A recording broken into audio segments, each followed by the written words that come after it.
So hello students, cell the unit of life chapter में हम लोग आ गए थे अपने अगले पार्ट में। और लास्ट पार्ट की एंडिंग में हमने देखा था सीलिया और फ्लैजिला का स्ट्रक्चर और उनका ट्रांसवर्स सेक्शन, जिसमें हमने उनके 9+2 अरेंजमेंट के बारे में सुना था।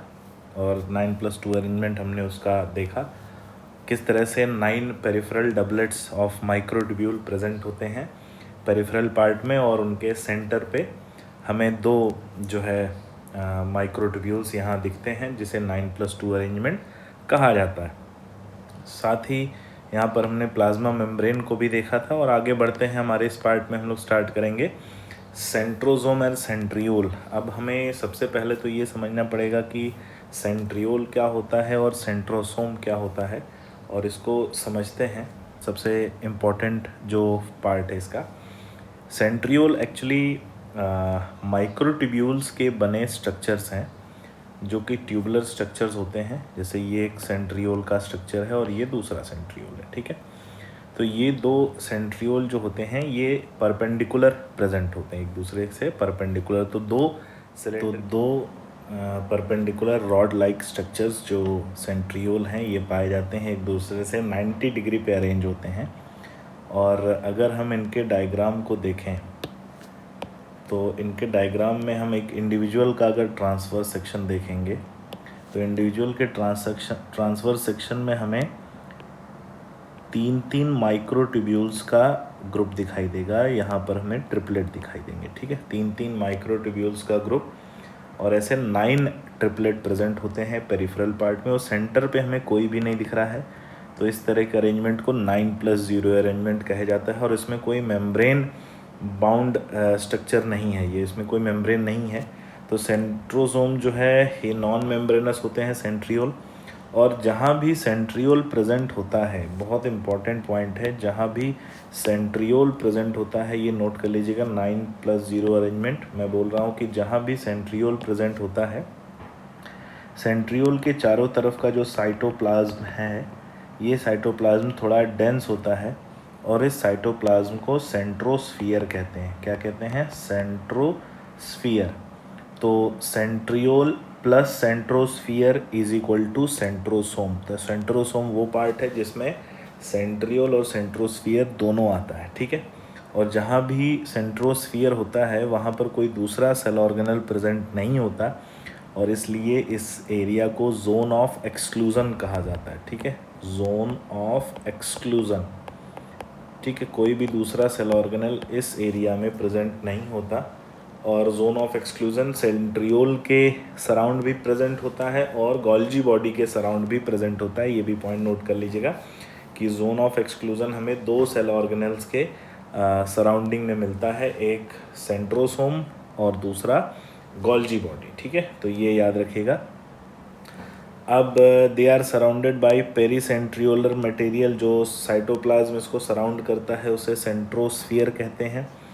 और the centriole lie perpendicular to each other, एक दूसरे से परपेंडिकुलर लाई करते हैं। ट्रिपलेट्स के 9 बंडल प्रेजेंट होते हैं, 9 evenly specified peripheral fibrils of tubulin, tubulin protein के बने हुए माइक्रोट्यूब्यूल्स के ये ट्रिपलेट होते हैं। और हर एक ट्रिपलेट में 3 माइक्रोट्यूब्यूल्स पाए जाते हैं। Each of the peripheral fibril is a triplet and the adjacent triplets are also linked, और ये ट्रिपलेट्स आपस में कनेक्टेड होते हैं। तो कैसे कनेक्टेड होते हैं वो हमें दिखेगा हमारे अगले डायग्राम में।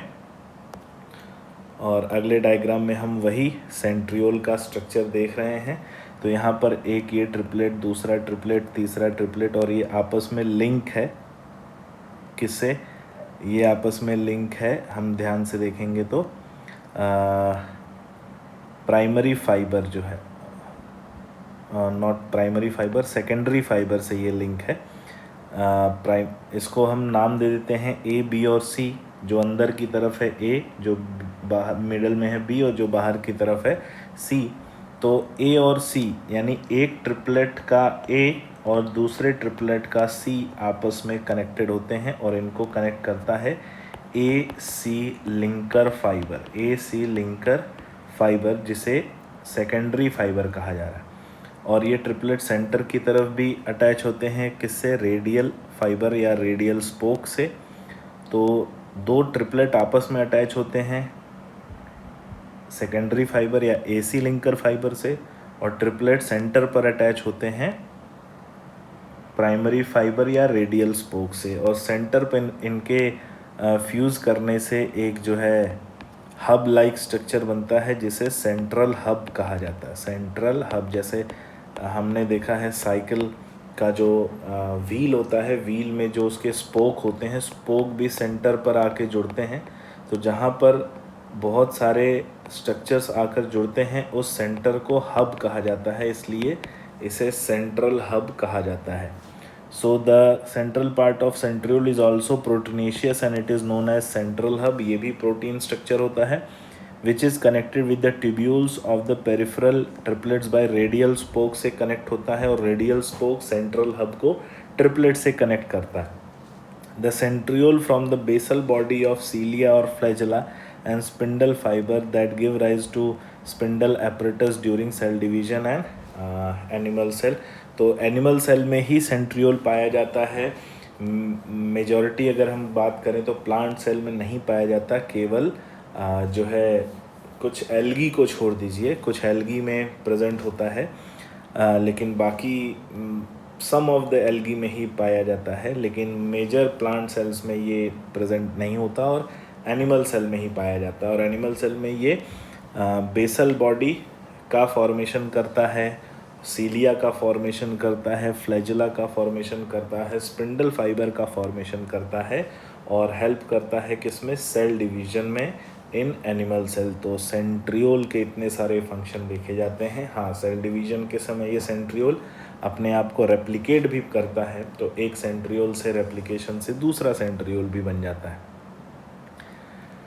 नेक्स्ट आते हैं हम लोग अपने अगले सेल ऑर्गेनल, जिसे हम न्यूक्लियस कह रहे हैं। और न्यूक्लियस की अगर हम बात करें तो न्यूक्लियस वेल डिफाइंड होता है अपनी न्यूक्लियर मेम्ब्रेन की वजह से, और न्यूक्लियर मेम्ब्रेन ही इसकी बाउंड्री सेट करती है। तो nucleus was first described by Robert Brown in 1831 and the material of nucleus sustained by the basic dye was given the name chromatin by Flemming. तो इसे फ्लेमिंग ने क्रोमेटिन नाम दिया था, और इसकी खोज करी थी रॉबर्ट ब्राउन ने 1831 में। Normally a cell has only one nucleus. Generally क्या होता है, एक सेल में एक ही न्यूक्लियस पाया जाता है, लेकिन कुछ ऐसी सेल्स भी पाई जाती हैं जिसमें एक से ज़्यादा न्यूक्लियस भी मिलता है, जैसे कि पैरामीशियम में हमें एक से ज़्यादा न्यूक्लियस मिलता है, या उससे भी ज़्यादा एक हम पैरामीशियम में हमें दो न्यूक्लियस मिलते हैं, या उससे भी ज़्यादा अगर हम बात करें तो अमीबा कॉस, जिसे हम कॉस भी कहते हैं, अमीबा कॉस, जिसे कॉस भी कहा जाता है। तो ये जायंट अमीबा है जिसमें बहुत सारे न्यूक्लियस हमें मिलते हैं, या कुछ ऐसी भी आरबीसी सेल्स हमें दिखती हैं जो मैच्योर स्टेज में जिनमें न्यूक्लियस नहीं पाया जाता। एनिमल्स में और प्लांट्स में हमें मिलती हैं सीव ट्यूब सेल्स, जिनमें मैच्योर स्टेज में न्यूक्लियस नहीं पाया जाता। तो ये दो सेल्स हैं एनिमल और प्लांट में जिनमें न्यूक्लियस प्रेजेंट नहीं होता है। तो मैच्योर मेमेलियन आरबीसी में भी न्यूक्लियस नहीं पाया जाता, और प्लांट्स की बात करें तो सीव ट्यूब सेल्स में न्यूक्लियस प्रेजेंट नहीं होता है। ठीक है, और न्यूक्लियस की अगर हम बात करें तो जनरली न्यूक्लियस सेल का एक एवरेज बताएं, अलग अलग सेल्स में अलग अलग भी हो सकता है। न्यूक्लियस जनरली एक एवरेज 1/3 वॉल्यूम ऑक्यूपाई करता है सेल में, और इसके अलावा अलग अलग सेल्स में ये जो वॉल्यूम है ये वेरी कर सकता है, ऐसा ज़रूरी नहीं है। कुछ ऐसी सेल्स हैं जिनमें न्यूक्लियस बहुत बड़ा पाया जाता है, कुछ ऐसी सेल्स हैं जिनमें न्यूक्लियस बहुत छोटा पिक्नोटिक जैसे कि प्लेटलेट्स में मिलता है। तो न्यूक्लियस का रेशियो जो है वो वेरी करता रहता है, लेकिन जो एक आइडियल कंडीशन होगी, जब भी ये न्यूक्लियस का रेशियो बढ़ेगा तो इस रेशियो का बढ़ना यानी न्यूक्लियस का साइज़ का बढ़ना सेल डिवीज़न को प्रमोट करता है। ठीक है, न्यूक्लियस का अगर साइज़ बढ़ेगा तो सेल अपने आप क्या होगी, डिवाइड कर जाएगी। ठीक है, तो न्यूक्लियस की बात करें तो डबल मेम्ब्रेन बाउंड स्ट्रक्चर है, दो मेम्ब्रेन पाई जाती है, आउटर मेम्ब्रेन और इनर मेम्ब्रेन। आउटर मेम्ब्रेन हमने पढ़ा है ये एंडोप्लाज्मिक रेटिकुलम के साथ एसोसिएटेड होती है, तो इस पर भी हमें राइबोसोम मिलते हैं। और कौन से राइबोसोम?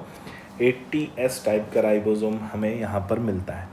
साथ ही इस न्यूक्लियस के अंदर अगर इसकी इनर मेम्ब्रेन की बात करें तो हमें एक प्रोटोफिलामेंट का नेटवर्क मिलता है। प्रोटोफिलामेंट का नेटवर्क, फाइबर्स का नेटवर्क मिलता है on the inner side of inner membrane, और ये नेटवर्क जो है न्यूक्लियस की मेम्ब्रेन को सपोर्ट प्रोवाइड करता है। ऐसा ही नेटवर्क हमें सेल मेम्ब्रेन के भी इनर साइड में मिलता है और वो भी सेल मेम्ब्रेन के स्ट्रक्चर को सपोर्ट प्रोवाइड करता है। ये बात याद रखनी है।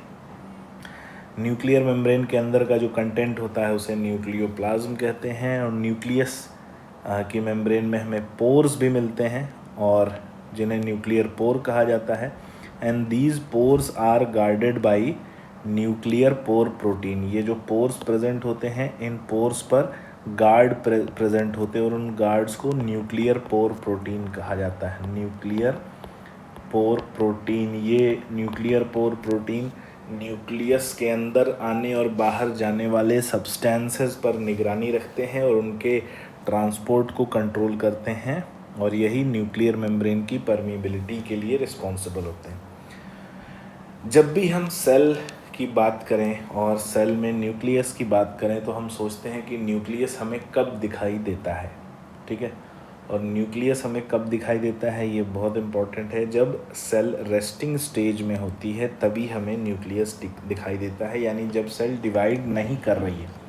और जब सेल रेस्टिंग स्टेज में है और डिवाइड नहीं कर रही है तो उस फेज़ को इंटरफेज कहते हैं। ये पॉइंट को याद रखना है। इंटरफेज, द रेस्टिंग और non dividing phase of cell. जब सेल डिवाइड नहीं कर रही, जब सेल डिवाइड होती है तब न्यूक्लियस डिसअपीयर हो जाता है, यानी सेल डिवीजन के समय न्यूक्लियस डिसअपीयर हो जाता है और तब इंटरफेज नहीं होती, ठीक है। तो interphase is the resting phase of cell and nucleus is completely visible only in this phase, only in interphase. केवल इंटरफेज में ही ये विजिबल होता है। नेक्स्ट हम बात करते हैं कि इसके स्ट्रक्चर किसका बना होता है। तो इसमें एक न्यूक्लियर एनवलप पाया जाता है जो इसका मेम्ब्रेन से बनता है। न्यूक्लियर मैट्रिक्स पाया जाता है, क्रोमेटिन पाए जाते हैं और न्यूक्लियोलस पाए जाते हैं। तो न्यूक्लियस में ये 4 कंपोनेंट हमें दिखते हैं कब? रेस्टिंग स्टेज में, जब सेल में डिवीज़न नहीं हो रहा है, ठीक है। ये डायग्राम है जो न्यूक्लियर मेम्ब्रेन को शो कर रहा है, न्यूक्लियर पोर को शो कर रहा है। अंदर एक जो है न्यूक्लियोलस प्रेजेंट है और न्यूक्लियोप्लाज्म, न्यूक्लियर मेम्ब्रेन के अंदर का जो भी कंटेंट है उस पूरे कंटेंट को न्यूक्लियोप्लाज्म कहते हैं। अब इन एक एक पार्ट को अगर हम डिटेल में देखें तो सबसे पहले न्यूक्लियर एनवेलप की बात करेंगे कि कवरिंग जो है इसकी किसकी बनी है। तो डबल लेयर्ड मेम्ब्रेन प्रेजेंट होती है with a space between 10 to 15 nanometre, known as perinuclear space. तो 2 मेम्ब्रेन होती है, आउटर और इनर मेम्ब्रेन, और दोनों मेम्ब्रेन के बीच में जो है स्पेस प्रेजेंट होता है 10 से 50 नैनोमीटर का, और इस स्पेस को पेरी न्यूक्लियर स्पेस कहा जाता है। It is a barrier between cytoplasm and nucleoplasm, यानी न्यूक्लियस और साइटोप्लाज्म के बीच का ये बैरियर होता है, ये जो स्पेस है दोनों मेम्ब्रेन के बीच का, perinuclear space. Outer membrane usually continuous with endoplasmic reticulum and bear ribosome on it. हमें मालूम है कि आउटर मेम्ब्रेन इंटरकनेक्टेड या कंटिन्यूएशन होती है एंडोप्लाज्मिक रेटिकुलम का, और इसके साथ राइबोसोम एसोसिएटेड पाए जाते हैं। Nuclear envelope has minute pores formed by the fusion of 2 membrane. तो इसमें पोर्स भी प्रेजेंट होते हैं जिन्हें न्यूक्लियर पोर्स कहा जाता है। And they are the passage for the movement of RNA and protein between nucleus and cytoplasm. और ये वो पैसेज होता है जहाँ से RNA और प्रोटीन न्यूक्लियस से साइटोप्लाज्म में आ सकते हैं, और इस पैसेज को गार्ड करता है न्यूक्लियर पोर प्रोटीन। हमें याद होना चाहिए न्यूक्लियर पोर प्रोटीन। दूसरा जो पार्ट आता है वो है क्रोमेटिन। क्रोमेटिन क्या है? Chromatin is a network of nucleoprotein fibre. ये हमारा जेनेटिक मटेरियल बनाता है। क्रोमेटिन के लंबे अनकॉइल्ड जो है loose associated thread like structures होते हैं जिन्हें क्रोमेटिन फाइबर कहा जाता है। हम बोल सकते हैं कि न्यूक्लियस के अंदर बहुत सारे उलझे हुए धागे पाए जाते हैं, ठीक है, याद रहेगा, उलझे हुए धागे पाए जाते हैं, लंबे थ्रेड लाइक स्ट्रक्चर्स होते हैं जिन्हें क्रोमेटिन फाइबर कहा जाता है। They are made up of nucleoprotein. Nucleoprotein क्यों कहा जाता है? क्योंकि इसमें दो चीज़ें पाई जाती हैं, इसमें पाया जाता है डीएनए और इसमें पाया जाता है प्रोटीन, ठीक है। न्यूक्लियो प्रोटीन कहा जाता है क्योंकि इसमें डीएनए और प्रोटीन दोनों प्रेजेंट होते हैं। एक्चुअली डीएनए जो है वो एक डबल स्ट्रैंडेड स्ट्रक्चर है, स्टेयर लाइक स्ट्रक्चर है जिसे हम डीएनए कहते हैं, और डीएनए के दोनों तरफ जो है प्रोटीन प्रेजेंट होता है। तो ये डीएनए है और डीएनए के दोनों तरफ प्रोटीन प्रेजेंट होता है, इसलिए इसे न्यूक्लियो प्रोटीन कहा जाता है। और ऐसा बहुत ही लंबा थ्रेड जो है वो क्रोमेटिन फाइबर कहलाएगा। अब बात आती है कि it contain DNA and basic protein. इसमें बेसिक प्रोटीन जो दो तरह के होते हैं, हिस्टोन और नॉन हिस्टोन प्रोटीन। जो प्रोटीन की हम बात कर रहे हैं ये प्रोटीन दो तरह का होता है, हिस्टोन प्रोटीन और नॉन हिस्टोन प्रोटीन। जो हिस्टोन प्रोटीन है उसी के ऊपर डीएनए की या बोला जाए क्रोमेटिन फाइबर की कॉइलिंग होती है। तो ये वो हिस्टोन प्रोटीन की यूनिट है जिसके ऊपर क्रोमेटिन फाइबर की कॉइलिंग हो रही है, और इसकी कॉइलिंग से ही chromatin fibre changes into chromosome, ठीक है। तो क्रोमोसोम में बदलने के लिए ऐसा नहीं केवल कॉइलिंग हो जाती है, उसका एक प्रॉपर स्टेप है कि क्रोमेटिन फाइबर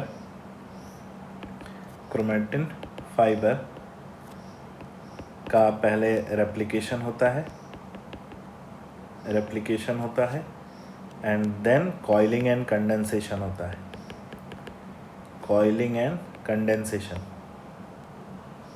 और तब ये बदल जाता है किसमें? क्रोमोसोम में। तो ये याद रखना कि chromatin fibre after replication and coiling and condensation it changes into chromosome, ये क्रोमोसोम में बदल जाता है, ठीक है। और कॉइलिंग और कंडेंसेशन किसके ऊपर होता है? हिस्टोन प्रोटीन के ऊपर होता है, ठीक है। कॉइलिंग एंड कंडेंसेशन किसके ऊपर होता है? हिस्टोन प्रोटीन के ऊपर होता है। और अगर हम बात करें इसके बारे में डिटेल स्ट्रक्चर में, तो डिटेल में हमारे सामने हिस्टोन प्रोटीन को लेकर हम एक डिस्कशन थोड़ा सा कर लेते हैं, हमारे पॉइंट से रिलेटेड है कि सपोज़ करिए ये एक हिस्टोन प्रोटीन है और एक हिस्टोन प्रोटीन के ऊपर 1.75 टर्न ऑफ क्रोमेटिन फाइबर पाया जाता है, ठीक है, 1.75 टर्न। और इसके आगे एक दूसरा हिस्टोन प्रोटीन होगा और उसके ऊपर भी ये 1.75 टर्न कनेक्ट करेगा, ठीक है। अब हमें दिख रहा है कि यहाँ पर जो क्रोमेटिन फाइबर है, यहाँ पर हम मार्क कर देते हैं क्रोमेटिन फाइबर, और ये है हमारा हिस्टोन प्रोटीन। इसके ऊपर 1.75 turn at each histone protein पाया जा रहा है। तो हमें यहाँ पर एक जो है स्ट्रक्चर दिख रहा है। कैसा स्ट्रक्चर? यहाँ से यहाँ तक का स्ट्रक्चर, ठीक है। और ऐसी ही रिपीटिंग यूनिट्स मिलती जाएगी, ठीक है, रिपीटिंग यूनिट्स मिलती जाएगी। तो इस स्ट्रक्चर में हमें दिख रहा है एक हिस्टोन प्रोटीन, उसके ऊपर कॉइल्ड डीएनए, जो डीएनए इसके ऊपर कॉइल्ड किया गया है उसे कॉइल्ड डीएनए कहेंगे, और जो इनको जोड़ने के लिए लिंकर डीएनए, ठीक है, कॉइल्ड डीएनए और लिंकर डीएनए। तो ये जो पूरा स्ट्रक्चर है जिसमें एक हिस्टोन प्रोटीन और कॉइल्ड डीएनए और लिंकर डीएनए प्रेजेंट है, इस स्ट्रक्चर को न्यूक्लियोप्लाज्म कहते हैं, सॉरी न्यूक्लियोसोम कहा जाता है, नॉट प्लाज्म, न्यूक्लियोसोम कहा जाता है, ठीक है, nucleosome. The repeating units of chromosome is known as nucleosome. और इसकी कितनी लेंथ होती है? 200 बेस पेयर लेंथ पाई जाती है एक न्यूक्लियोसोम की, यानी इसमें टोटल 200 बेस पेयर यानी टोटल 400 बेसेस प्रेजेंट होते हैं। और बेस पेयर समझने के लिए हमें स्ट्रक्चर ऑफ डीएनए को समझना पड़ेगा, जो हम बायोमोलिक्यूल चैप्टर में देखेंगे, ठीक है। अभी बस हम याद रखें कि 200 बेस पेयर की लंबाई का डीएनए प्रेजेंट होता है एक न्यूक्लियोसोम के अंदर, ठीक है। और ये सपोज़ करिए ये एक न्यूक्लियोसोम है, उसके बगल में एक दूसरा न्यूक्लियोसोम, उसके बगल में एक तीसरा न्यूक्लियोसोम, उसके बगल में चौथा न्यूक्लियोसोम। तो रिपीटिंग यूनिट्स हमें जो है न्यूक्लियोसोम की मिलती है किसके अंदर, क्रोमोसोम के अंदर, ठीक है। तो उम्मीद है ये पॉइंट्स आपको समझ में आ गए होंगे। आगे बढ़ते हैं न्यूक्लियोलस पे। तो न्यूक्लियोलस भी एक नॉन मेम्ब्रेनस स्फेरिकल बॉडी है, जो हमें यहाँ डायग्राम में दिखा रही है। इसकी भी कोई मेम्ब्रेन नहीं पाई जाती, नॉन मेम्ब्रेनस स्फेरिकल बॉडी है और it is continuous with nucleoplasm, nucleoplasm के कंटिन्यूएशन में पाया जाता है। It is the site of ribosomal RNA synthesis. इसमें राइबोसोमल आरएनए का फॉर्मेशन होता है और राइबोसोम का फॉर्मेशन होता है, इसलिए न्यूक्लियोलस को फैक्ट्री ऑफ राइबोसोम कहा जाता है। और यहाँ पर यूकैरियोटिक राइबोसोम बनते हैं और इसलिए इसे फैक्ट्री ऑफ राइबोसोम कहा जाता है। तो नेक्स्ट आते हैं हम लोग अगले पॉइंट पर, जो है क्रोमोसोम। और chromosome are the coiled and condensed form of chromatin fibre. Chromatin fibre का ही कॉइल्ड और कंडेंस्ड फॉर्म होते हैं। और अगर सारे क्रोमेटिन फाइबर को मिला दें तो human cell has about 2 metre long DNA distributed in 46 chromosome. तो 46 क्रोमेटिन फाइबर होते हैं जिनकी कॉइलिंग एंड कंडेंसेशन के बाद 46 क्रोमोसोम बनते हैं जो पेयर फॉर्म में होते हैं। तो इसलिए इन्हें 23 पेयर कंसिडर किया जाता है, क्योंकि और सारे जो क्रोमेटिन फाइबर हैं इनमें अगर डीएनए की लंबाई को एक के बाद एक जोड़ें तो हमें लगभग 2 मीटर लंबा डीएनए हमारे पूरे जीनोम में मिलता है, हमारे न्यूक्लियस में पाया जाता है हर एक सेल में। So every chromosome has a primary constriction. जब भी हम क्रोमोसोम की बात करेंगे तो बना कैसे है, बना है क्रोमेटिन फाइबर के कॉइलिंग एंड कंडेंसेशन से। तो कॉइलिंग एंड कंडेंसेशन जब शुरुआत होती है तो जिस पॉइंट से कॉइलिंग एंड कंडेंसेशन की शुरुआत होती है वो पॉइंट हाईली कॉइल्ड होता है और वही पॉइंट हमें एक कंस्ट्रक्शन के फॉर्म में दिखाई देता है जिसे सेंट्रोमियर कहते हैं। तो एक नॉट लाइक स्ट्रक्चर दिखता है जिसे सेंट्रोमियर कहते हैं। ये वही पॉइंट है जहाँ से कॉइलिंग एंड कंडेंसेशन की शुरुआत हुई थी और यहीं पर सबसे ज़्यादा कॉइलिंग एंड कंडेंसेशन पाया जाता है। इस सेंट्रोमियर के दोनों तरफ कुछ और प्रोटीन पाए जाते हैं जिसे काइनेटोकोर प्रोटीन कहा जाता है। क्या कहा जाता है? Kinetochore protein. और इसी काइनेटोकोर प्रोटीन पर स्पिंडल फाइबर अटैच होते हैं जब सेल को डिवाइड होना होता है, जब क्रोमोसोम को डिवाइड होना होता है सेल डिवीजन के समय, ठीक है। तो सेंट्रोमियर के ही साइड में, दोनों साइड पे काइनेटोकोर प्रोटीन प्रेजेंट होता है जहाँ पर स्पिंडल फाइबर अटैच होते हैं ड्यूरिंग सेल डिवीजन, जब इस क्रोमोसोम को या सेल को डिवाइड होना है। नेक्स्ट हम बात करते हैं न्यूक्लियस की। So based on the position of centromere, centromere की पोजीशन पर बेस्ड अगर हम बात करें तो हमें 4 तरह का न्यूक्लियस पाया जाता है कि न्यूक्लियस जो क्रोमोसोम में 4 तरह का क्रोमोसोम पाया जाता है कि क्रोमोसोम में सेंट्रोमियर की पोजीशन कहाँ है। अगर सेंट्रोमियर एकदम बीचों बीच है, सेंटर पर है, तो उसे कहते हैं मेटासेंट्रिक।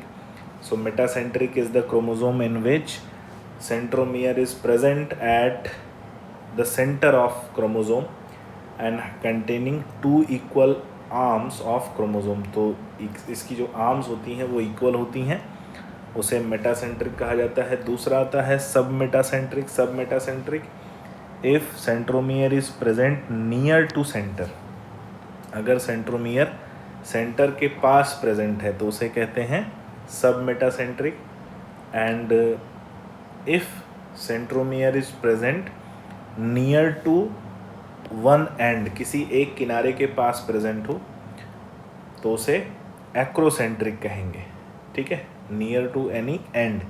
और अगर centromere is present at one and होगा तो उसे कहते हैं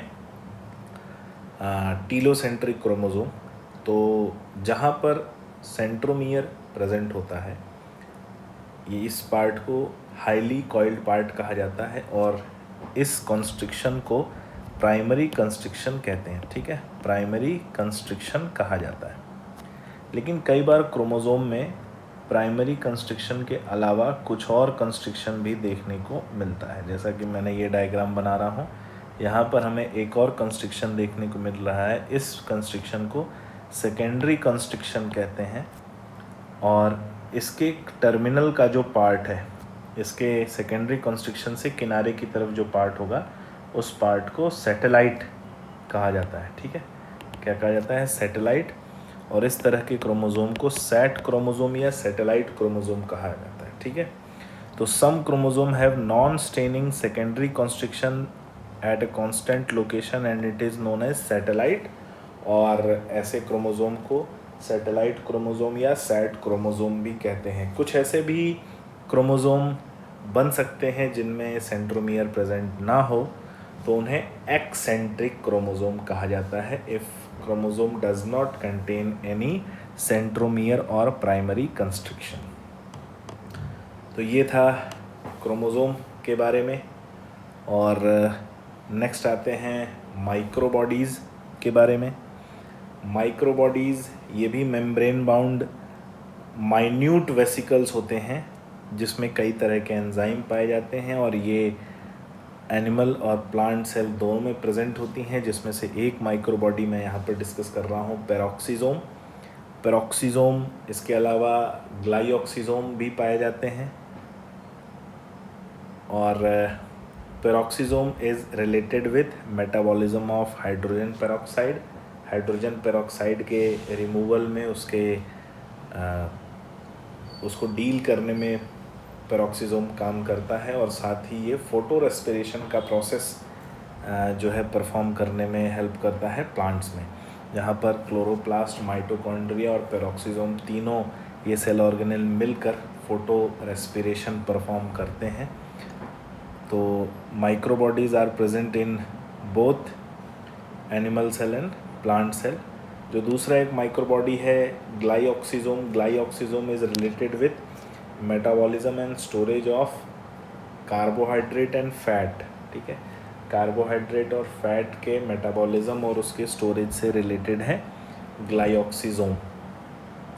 नेक्स्ट आते हैं difference between plant and animal cell की बात करें तो प्लांट सेल और एनिमल सेल में क्या क्या एक बेसिक डिफरेंस यहाँ पर हम देख रहे हैं कि सेल वॉल प्रेजेंट होती है प्लांट सेल में और एब्सेंट होती है एनिमल सेल में। प्लास्टिड प्रेजेंट होते हैं प्लांट सेल में, एब्सेंट होते हैं एनिमल सेल में।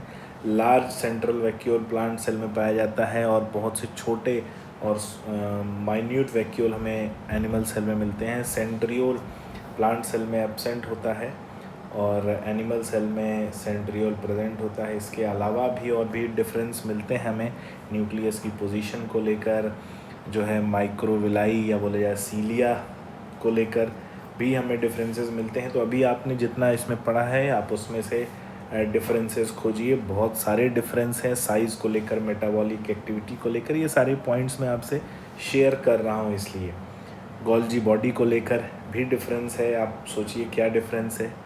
ठीक है, तो ये सारे पॉइंट्स आप नोट कर लीजिएगा क्योंकि ये सारे पॉइंट्स आपको क्वेश्चन के फॉर्म में मिलेंगे। नेक्स्ट एक कंपैरिजन आता है प्रोकैरियोटिक और यूकैरियोटिक सेल को लेकर। ये भी मैंने आपसे बोला था डिफरेंस आप नोट कर लीजिएगा। तो यहाँ पर कुछ मैंने पॉइंट्स यहाँ नोट किए हैं जिसमें सेल की साइज़ को लेकर तो प्रोकैरियोटिक जनरली स्मॉलर होती हैं, यूकैरियोटिक लार्जर होती हैं। Genetic material is present in prokaryotic cell in the form of nucleoid, nucleoid के फॉर्म में प्रेजेंट होता है। और यूकैरियोटिक सेल में in the form of nucleus, तो न्यूक्लियस के अंदर कंटेन होता है। Nuclear membrane is absent in prokaryotic cell and present in eukaryotic cell. Membrane bound organelles नहीं पाए जाते प्रोकैरियोटिक में और यूकैरियोटिक में पाए जाते हैं। प्रोकैरियोटिक में सर्कुलर और नेकेड डीएनए मिलता है और यूकैरियोटिक में लीनियर और कवर्ड डीएनए मिलता है। राइबोसोम भी बड़ा इंपॉर्टेंट है। प्रोकैरियोट में केवल 70s टाइप का राइबोसोम पाया जाता है, लेकिन यूकैरियोट में 80s और 70s दोनों पाया जाता है। अगर हम साइटोप्लाज्म की बात करें, हम एंडोप्लाज्मिक रेटिकुलम की बात करें यानी आरईआर की बात करें, हम आउटर न्यूक्लियर मेम्ब्रेन की बात करें, हम न्यूक्लियोलस की बात करें, तो इन सभी जगहों पर 80s टाइप का राइबोसोम पाया जाता है। और प्लास्टिड और माइटोकॉन्ड्रिया की इनर मेम्ब्रेन और मैट्रिक्स से एसोसिएटेड जो राइबोसोम यहाँ पर यूकैरियोटिक में देखने को मिलता है वो 70s टाइप का राइबोसोम जो यूकैरियोट में पाया जाता है। तो यूकैरियोट में दोनों तरह के राइबोसोम पाए जाते हैं, 80S एंड 70S राइबोसोम। तो उम्मीद है ये पॉइंट्स आपको समझ में आए होंगे। और ये था हमारा chapter cell the unit of life. और नेक्स्ट, अब इसके बाद हम नेक्स्ट चैप्टर स्टार्ट करेंगे और वो वीडियोस आपको अवेलेबल कराऊंगा। तो उम्मीद है ये पॉइंट्स आपको समझ में आए होंगे।